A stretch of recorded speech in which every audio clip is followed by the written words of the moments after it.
Jean Désy, bonjour et bienvenue On n'est pas du monde. Ça me fait grand plaisir. Ça me rend heureux d'être ici avec vous. Ah, génial. Nous aussi, on est très heureux de vous accueillir. Vous êtes médecin, poète. Vous avez publié, je le disais plus tôt, plusieurs livres, dont des recueils de poésie. Vous êtes une sorte d'inclassable. Hein? On se disait le mot là, entre nous dans l'équipe. Comment qualifier cet homme qui a tellement de cordes à son arc? Mais vous utilisez vous-même un mot, un terme pour vous qualifier, qui est celui de nomade. Et même des fois de vagabond. Qu'est-ce que vous entendez par là? Alors, c'est une immense question là, à laquelle je pourrais m'arrêter pour 23 minutes. Là, mais le vagabond est un mot particulier. Arrêtons-nous au mot nomade d'abord. Oui. Mais moi, j'ai découvert sur le tard que j'étais un nomade, comme je disais, parce que ma chance immense, ça a été d'avoir un contact et de continuer à avoir un contact avec des nomades puissants au Québec qui sont des Inuits et des Cris. Il y a toutes sortes de nomades. Je pense que le Canadien-Français moyen qui a envie de partir avec son Winnebago en Floride... il y a quelque chose de ça aussi. Il y a un état de nomade. Le cégepien qui part avec son sac à dos en Europe. Tout à fait. Puis mes fils, moi, qui sont partis pendant un an travailler dans l'Ouest, planter des arbres, voici un voyage nomade en partie. En tout cas, mais le nomadisme, la fonction nomade, puis là, j'ai quand même découvert certains textes qui m'ont aidé, est une fonction psychique qui est... Je pense que la moitié des humains ont un trait nomade plus développé que le trait sédentaire. Et jamais de ma vie, je voudrais dire que les nomades sont meilleurs que les sédentaires, mais si on veut faire une référence, là, entre Caïn et Abel, il y avait une chicane entre un nomade et un sédentaire. Tiens, j'arrête. Il y a deux archétypes, en tout cas, puis c'est intéressant que vous parliez de la Bible. Nomadique, puis le meurtrier, c'était le nomade ou le sédentaire? Dans l'histoire du monde, j'ai le sentiment profond que les sédentaires, petit à petit, se sont appropriés la terre, ont fait pousser des choses pour nourrir le monde. Un nomade, par définition, ce que j'aime beaucoup, moi, c'est que les nomades, dans leur histoire, chassaient et pêchaient. Puis ils se promenaient. Les Inuits passaient des années à aller dans le Nouchimit avec les femmes enceintes qui accouchaient à 800 km au nord de cette île-là. Puis, à quelque part, le nomade, par essence, ne se sédentarise pas vraiment et il n'est pas fait pour faire pousser beaucoup de maïs. Comme moi, j'ai appris récemment que les Wendat et les Mohawks sont plus sédentaristes que les Cris ou les Inuits. Puis il faisait pousser du blé d'Inde, du maïs. J'arrête là. Mais la fonction nomade est une fonction psychique. Il y a des archétypes nomades. Et je pense, moi, qu'un peuple comme le nôtre ne peut pas oublier les valeurs nomadiques parce qu'il y a des limites à une sédentarité ou à un sédentarisme qui finit par tuer. Puis en même temps, là, j'aurais bien des choses à dire. Le monde du web, qui est devenu... qui est très utile, mais qui contamine la psyché de beaucoup de monde, dont les ados, permet de nomadiser, mais en bougeant pas. On sent que la psyché humaine a besoin d'être en voyage, en mouvement, mais il y a des limites à passer 72 heures. Ça arrive dans certains groupes, là. Il y a des ados qui perdent connaissance après avoir fait 80 heures de web. C'est intéressant, ce parallèle-là, parce que les furteurs ou les applications qui nous permettent de voyager, de naviguer sur le web, ça s'appelle Navigator, ça s'appelle Explorer, ça s'appelle Safari. Ça fait appel à l'univers du voyage. On a l'impression qu'on visite le monde entier, alors que c'est un leurre. Puis en même temps, ça peut être utile. Puis en même temps, c'est trippant. Puis d'aller voir un film qui se passe en Amazonie, moi, ce que j'ai envie d'aller en Amazonie, non. J'aime mieux aller mourir en Antarctique ou à moins 40 dans le Grand Nord au Nunavik. Mais voici une manière de voyager, le cinéma ou le web. Mais l'univers nomade est un univers important. Se rendre compte que des psychés nomades et faire découvrir à quelqu'un, un étudiant, une étudiante à qui on jase, que son nomadisme intrinsèque n'est pas une maladie.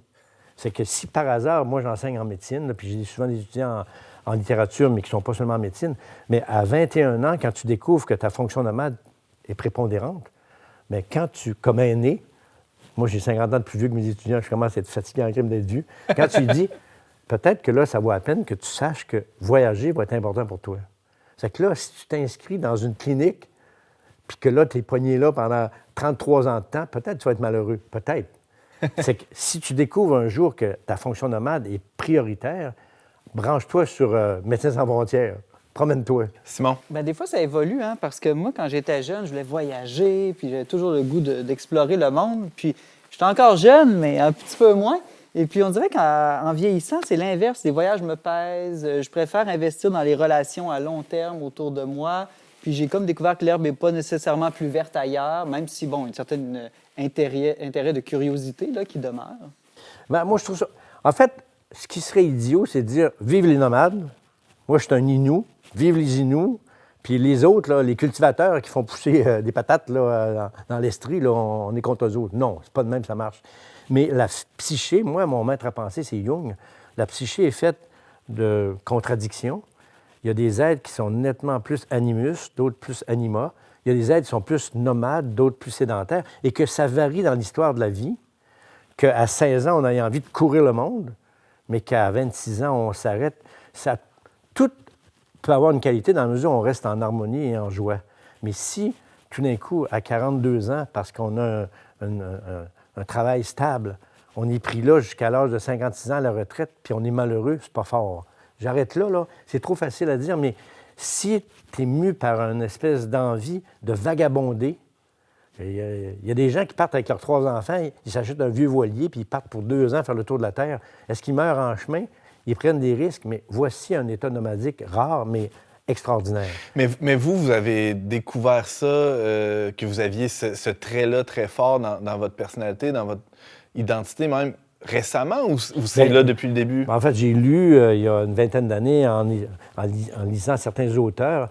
Puis en même temps, toute ma vie, moi, sans trop en prendre conscience, je me rendais compte qu'en voyage, ailleurs, en déplacement, en expédition, pas toujours dans un autre pays, mais j'ai fait le tour du Québec en skidoo avec un ami mécanicien parce qu'on voulait devenir riche et célèbre. En 92. Fait que là, on est parti. Ça a fonctionné, vous êtes... On est parti de Québec, on est monté tous les deux en skidoo, on est monté à Pauvre-Nitouk.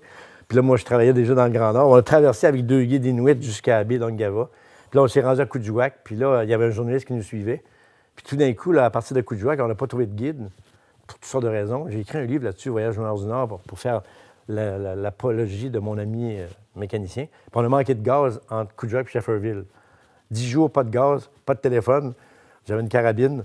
Ouf! Puis il y avait un 3e gars avec nous autres qui était fatigué. Fait que finalement, j'ai rêvé qu'il y avait de l'essence en dessous d'une chaloupe. On a trouvé de l'essence, puis on est revenu avec une motoneige à Kuujjuaq. Voici le plus grand voyage difficile, dangereux de ma vie.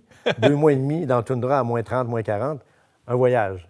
Mais aïe que je m'en souviens. Puis surtout, ce que je retiens, c'est l'immense harmonie avec mon ami Jean-Benoît, mécanicien, fort de même, là, avec des petites bottes d'enfant là, à moins 30.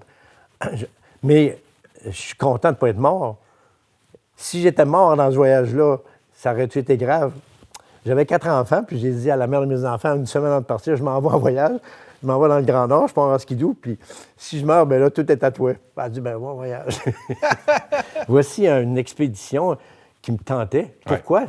Il y a un élément d'irrationalité lié à l'expédition, même la petite excursion, parce que tout ne doit pas être rationalisé, bien qu'il y ait des limites à partir avec un skidoo qui va mourir 2 semaines après parce qu'il est trop vieux. Mais il y a un élément, j'ai beaucoup réfléchi aussi sur la valeur de l'irrationalité. Moi, je suis un irrationnel, c'est Jung qui me l'a appris, de type intuitif. Donc, j'avais l'intuition que ça valait la peine de partir. Puis là, j'ai pu écrire un livre. J'ai écrit un roman qui est la suite de mon voyage quand on a manqué de gaz à mi-chemin de Kuujjuaq chez Shefferville, qui s'appelle Le Coureur de froid. Et là, j'invente un personnage qui se plante puis qui ne meurt pas, puis qui arrive à Shefferville. Puis donc, par un roman, une fiction, j'ai pu poursuivre mon voyage qui ne s'est pas terminé dans le vrai. Mais qu'est-ce qui est le vrai? Qu'est-ce qui n'est pas vrai? Puis en même temps, là, j'ai fait des rencontres avec des Inuits, les 2 guides qu'on a eus pour traverser de la baie du Tson à Virangava, hallucinant. Mais donc... Vous parlez beaucoup justement des Inuits, des premiers peuples qui sont pour certains très nomades, là, que c'est même un élément constitutif de leur culture. À quel point c'est inscrit, j'oserais dire, dans nos gènes, nous comme Canadiens français ou comme Québécois, cet élément-là de nomadisme, vous l'avez un peu évoqué un peu plus tôt, mais il y a quelque chose de l'appel du large, des territoires à explorer. Moi, je pense qu'il faut le rappeler. Oui, c'est ça, parce que ça a été étouffé par le monde dans lequel on vit, c'en est archi-planifié. Je pense qu'on est dans un monde sédentariste puissant, qui a des qualités. Bien sûr. Mais la sédentarité proposée, ça s'appelle « reste chez vous, fais-toi livrer de la nourriture, reste tranquille, sois en sécurité. » Le rapport au risque, c'est ça, la sécurité. Puis là, tu vas vivre vieux, puis à 84 ans, tu te feras euthanasier. Je caricature, là, mais c'est comme ça que je parle à mes étudiants. La fonction nomade des Canadiens français qui ont été profondément animés par le monde autochtone quand ils ont eu un contact au 16e siècle, 17e siècle, 18e siècle, est majeure. De ne pas oublier notre fonction nomade comme groupe est important. Puis, est-ce que je dois juger, moi, des 500 000 Québécois qui s'en vont en Floride avec le Winnebago à l'âge de 55 ans pour nomadiser? Pas du tout. Mais quelque part, je pense que de ne pas oublier que cette fonction nomade nous est issue de marins. Mes racines sont normandes. Mm-hmm. Puis aussi d'Autochtones. Comme l'humour québécois est profondément animé par l'humour inou, ça, je ferais une thèse là-dessus, là, parce que j'ai la chance de soigner puis de côtoyer des Inuits à la Côte-Nord quand je vais travailler là. Puis la folie humoristique inou est proche de... C'est pas rien que 50 des shows au Québec, c'est des humoristes, là. Il y a des liens, mais est-ce qu'on doit les travailler? En tout cas, c'est qu'on sent que le nomadisme fait partie de certains de nos traits. Un des problèmes qui donne de la tristesse, c'est d'avoir une fonction nomade qui est là, qu'on peut utiliser, mais qui est annihilée par une société sédentariste qui dit non, tu voyageras quand tu seras à la retraite, quand tu auras 58 ans. Mais là, la moitié du monde qui a pas 58 ans, après 30 ans de travail, quand ils sont tristes, ils font un cancer puis ils meurent 3 mois après. Je caricature, là, mais ça arrive, oui. C'est plate, là. Ben oui. Quand tu es prêt à voyager, tu meurs. Ou bien comme Simon, quand on est plus jeune, quand on est au cégep, là, c'est le temps de voyager, puis là, on est animé par ça, puis on a l'énergie, puis moins d'attache, moins d'engagement. Je suis curieux, Jean Désy, je vous entends, puis ça semble très intégré pour vous, la médecine, la poésie, la littérature, le voyage. Comment ces 3 univers-là se nourrissent mutuellement pour vous? Bien, c'est une question qui me touche. Puis en même temps, jamais de ma vie, je voudrais faire le prétentieux, mais j'ai jamais accepté de faire de la médecine si ça ne me convenait pas. Ma mère, que j'ai aimée comme un fou qui se prenait pour la poune, m'a dit toute ma vie, quand j'étais ado, « Fais ce que tu voudras. » Mais en même temps, bien, c'est un métier qui me permet de gagner ma vie, qui me permet de payer des voyages. Je suis allé 5 fois en Nouvelle-Zélande parce que ça coûte un petit peu de fric. Mais faire de la médecine, en ce qui me concerne, loin, dans mon pays, au Nunavik, c'est le lieu où j'ai été le plus heureux. En avion, il faut se rendre, il n'y a pas, à moins qu'il y ait en motoneige. En motoneige, oui, c'est ça. Avec des Inuits, puis aussi des collègues, des travailleurs sociaux, puis des infirmières québécoises. Ça m'a rendu fou de joie. Parce que là, quand tu es au Nunavik, tu es pas mal plus loin que quand tu es à Paris. Clairement. Je regrette, là. Puis quand tu pognes un blizzard de 3 jours à moins 35 à Salouit, aïe aïe. Puis c'est au Québec. Il y a une région Inuit, le Nunavik, qui prend 30 du territoire québécois, qui est québécoise, j'ose le dire, mais je ne suis pas en train de parler contre les Inuits, puis Inuit, puis original, avec une langue particulière. Avec là, le sentiment d'être en voyage, quand tu gagnes ta vie là, le dépaysement est total. Puis en même temps, moi, dans ma vie, le moment où j'ai eu le plus grand... L'instant de mysticisme où j'ai senti que mon âme volait, c'est le 2 janvier 90, quand je me suis posé dans le toundra pour Inuktitut pour la première fois. Et c'est comme si j'y avais rêvé. Moi, mon maître à penser, c'était Louis de Monthamelin, le père de la nordicité, là, le géographe. Et là, dans la toundra, dans cet immense univers pas d'arbres, je me suis senti chez moi comme jamais je m'étais senti. Puis là, bien, vraiment, je l'ai dit dans plein de poèmes, mon âme a volé. Jamais j'ai senti... J'ai senti ça un peu en haut de montagne. Je me suis mis à faire de la montagne, j'ai fait le Mont Blanc. Je suis allé dans l'Himalaya pour retrouver la toundra, mais à la verticale. Ouais. C'est moins compliqué de se rendre au Mont Blanc puis d'aller que de décider que tu t'en vas dans la toundra. Ouais. Puis il y a un jeune homme, là, Samuel Marcon, qui s'est rendu plusieurs fois dans la toundra à partir du sud. Là. Voici un lieu à découvrir, profondément nomadique dans son essence, où il y a 16 000 personnes dans un territoire immense. C'est que probablement que la chance que j'avais, c'est de pouvoir y aller en ayant un remboursement des frais de déplacement grâce à la médecine. Puis en même temps, bien, d'être là, puis la joie totale, c'est de dire, il faut que tu ailles en skidoo, là, parce qu'il y a quelqu'un qui est blessé, là, il est à 100 km, on part une gang, là, et une patèche. Ça, c'est trippant. Je dirais, soigner du monde quand... Ou aller le chercher en avion, là, puis se poser dans le toundra. Là, puis... Quelle aventure. Bien, mélanger l'aventure réelle avec le voyage, avec le travail, dans un état d'harmonie avec un groupe, les Inuits sont probablement un des peuples que j'ai le plus aimé dans ma vie. Ils souffrent beaucoup, là. Il y a des difficultés majeures depuis quelques décennies, pour toutes sortes de raisons. Mais dans la toundra, les pêcheurs, les femmes âgées comme les jeunes, c'est fou, là, la qualité qu'ils ont. Puis, bien, ça m'a nourri à ce point que, en fait, si j'écris de la littérature, je dis de la littérature, c'est entre autres à cause du Nord, à cause de l'espace, à cause des voyages. Sinon, moi, jamais je pourrais écrire sur le centre-ville de Montréal. Je serais incapable d'écrire quoi que ce soit. Puis là, je dis pas ça. Je veux dire, Michel Tremblay a écrit sur Montréal, là, mais moi, ça ne m'a jamais animé. J'ai eu envie d'écrire pour partager des sentiments d'extase ou de joie ou d'harmonie que j'ai vécu en voyage, dans mon pays ou ailleurs, mais sur le mode nomade. Vous êtes d'ailleurs un des représentants de ce courant-là, de la nordicité, là, des écrivains qui ont pour matériau de base le Nord. Simon? Non, mais j'écoutais M. Désy, puis je me disais que je trouve qu'il y a un rapport entre le fait d'être nomade ou voyageur, puis le fait d'être conteur aussi, ou écrivain. Dans les deux cas, il y a un mouvement, il y a le rapport au temps. Et c'est pas pour rien, je pense que souvent en voyage, on va écrire des carnets de voyage, on a le goût de raconter son voyage. Et puis je pense que c'est vraiment, tu sais ça, c'est dans la narration, hein, il y a vraiment un mouvement comme dans le déplacement. C'est vraiment intéressant, ça. C'est la première fois que j'en prends conscience comme ça, mais une narration, certains textes littéraires, moi, je suis comme un fou, je fais lire Hamlet à mes étudiants, là. C'est particulier, Hamlet, c'est un vrai chef-d'œuvre, là. Mais une narration, c'est un type de voyage. Voyager avec Hamlet dans son univers sombre qui devient tragique à l'os. Fais attention de ne pas devenir fou dans le labyrinthe. Bien là, c'est intéressant de savoir que là, on a affaire à une pièce de théâtre, c'est shakespearien, puis on n'est pas obligé de vivre ça, là, tu sais. Si tu es amoureuse de Hamlet, là, ben, tu n'es pas obligé de te suicider à la fin, là, en tout cas. Mais puis est-ce qu'elle se suicide ou est-ce qu'elle perd pied, là, en tout cas. Mais c'est ce que permet la littérature, faire un voyage à peu de frais, là, finalement. Ouais. Ah ben, à peu de frais, en apparence, mais une parfois exigence avec quand même. d'énormes frais, parce qu'il y a certaines littératures qui t'amènent dans des zones extraordinairement difficiles, même dangereuses. Moi, je pense que, je dis à mes étudiants, moi, un adolescent de 17 ans qui est tout seul à lire du Nietzsche, comme Ainsi parlait Zarathustra, attention, sois accompagné parfois, pas tout le monde, mais si tu n'es pas accompagné pour certaines littératures, nietzschéennes en particulier, ouf! Le voyage mental peut être assez dramatique. Comme besoin d'un guide dans le voyage, des fois. fois. Il y a sans guide, il y a certains textes puissants qui peuvent te rendre... Puis je veux dire, Dostoïevski, pour moi, c'est le Jean-Sébastien Bach de la littérature.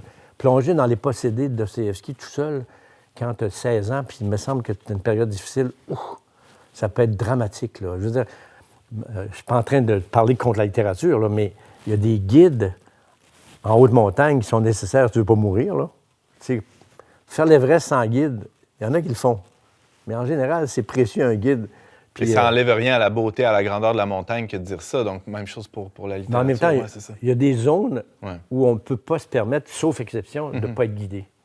Jean Désy, vous évoquiez il y a 2 minutes l'effet qu'a fait la toundra sur votre âme, l'élévation, le moment mystique que vous avez vécu là, on peut le dire. Une dernière question là, pour vous à ce sujet. Le voyage, c'est souvent un moment de rencontre. Est-ce que... comment les voyages ou votre mode de vie nomade a pu alimenter votre vie spirituelle ou permettre des rencontres, ou même la rencontre avec un grand R? J'aime ça beaucoup comme question parce qu'encore là, elle est complexe en ciboulette. Mais la rencontre avec un grand R, c'est vraiment une rencontre avec soi-même et avec l'âme du monde. Moi, j'aime beaucoup parler de l'âme, mon âme, donc l'union de ma psyché et de mon souma. C'est William Blake, un poète anglais, qui m'apprend ça. Donc, je suis une âme qui rencontre des âmes. L'âme du monde, ça, c'est Giordano Bruno. J'aime beaucoup parler de l'âme du monde. Cette espèce d'entité beaucoup plus vaste que toutes les âmes humaines réunies. Et la rencontre, pour moi, se fait en général en déplacement, en nomadisme, en excursion, en canot, dans la Rivière-Bras-du-Nord, ou à Paris, ou quand j'ai traversé l'Atlantique en voilier, là, j'ai pris 2 mois là, avec un capitaine, là, puis j'ai lu 20 000 pages de texte. Là. Quand tu traverses l'Atlantique en voilier, tout ce que tu fais, tu tiens la barre pendant 2 fois 3 heures, après ça, tu lis, si tu es capable. Mais, maintenant, il y a des livres audio. Oui, je le sais. Mais en tout cas, donc la rencontre, pour certains nomades, se fait particulièrement en état de voyagement. Il y a des gens sédentaires qui ont des qualités sédentaires, qui sont capables de se rencontrer et de rencontrer. Il y a des moines, Ben oui. il y a des gens en monastère qui, dans le silence, se rencontrent de façon intense. Jamais de ma vie, je n'irais ça. Mais moi, est-ce que j'ai la capacité ou la volonté ou je voudrais devenir un moine? Oh mon Dieu Seigneur! Vipassana, j'ai des amis, j'ai une amie qui l'a fait 8 fois, là. Pas certain, moi, que j'ai envie de passer 10 jours sans parler, sans écrire, sans lire. Oh! Mais en tout cas, une fois que j'ai dit ça, on sent que voici une activité plus sédentariste. Mais la rencontre avec soi-même, c'est que moi, sans le voyage, sans les expéditions, même dangereuses, mon sentiment, à ce moment-ci, c'est que j'aurais passé à côté de ma vie, je serais triste. J'ai été travailler chez les Maoris en Nouvelle-Zélande grâce à ce métier-là. J'étais parti pour 1 an, j'étais avec ma fille de 16 ans, puis pour toutes sortes de raisons techniques, je suis parti après 3 mois et demi. Mais le plus grand voyage de ma vie, j'étais avec une fille de 16 ans, ma 3e, chez les Maoris, qui sont des nomades. Les Maoris néo-zélandais, là, ça ressemble à des cris. Puis donc, puis après ça, bien, sans mon état d'être, un jour, j'ai eu la chance d'aller travailler à Moscou pour la mafia russe comme médecin dans une clinique qui avait été fondée par un Québécois. Toute une chance. Bien, je veux dire, mes étudiants ne me croient pas ces années-ci que j'ai travaillé à Moscou 2 fois pour la mafia russe, mais c'était un ami ukrainien d'origine dans le Nord qui devait y aller. C'est que là, je me suis retrouvé à Moscou, j'ai embarqué dans une ambulance, puis là, j'ai pu faire de la médecine. Puis là, bien, je suis allé voir, la première période, je suis allé voir 21 spectacles. Il y a 197, ouais. Il y avait 12 orchestres symphoniques, 100 orchestres de chambre, 10 grands ballets à Moscou. J'ai vu le ballet Gisèle pour 1 pièce dans le ballet du Kremlin. Aïe, aïe. J'arrête là. J'ai l'air de faire mon SMAT, là, mais j'ai profité du métier que j'avais. Puis la deuxième fois que je suis allé, ils ne m'ont pas payé. Ça, c'est la technique russe. J'avais payé mon avion, mais ils ont dit « Hey, vous ne me payez pas? » J'ai dit « Non. Ben, je m'en allé, dit ça, ça va t'en. » Jean Désy, on savait d'avance qu'en vous invitant sur notre plateau, on serait abondamment nourri d'anecdotes toutes plus divertissantes les unes que les autres, mais aussi très profondes. Merci beaucoup de nous avoir partagé quelques bribes de vos innombrables voyages. On poursuit la discussion avec nos collègues. Je rappelle que vous êtes médecin, poète, auteur, mais surtout vagabond devant l'Éternel. Jean Désy, merci beaucoup.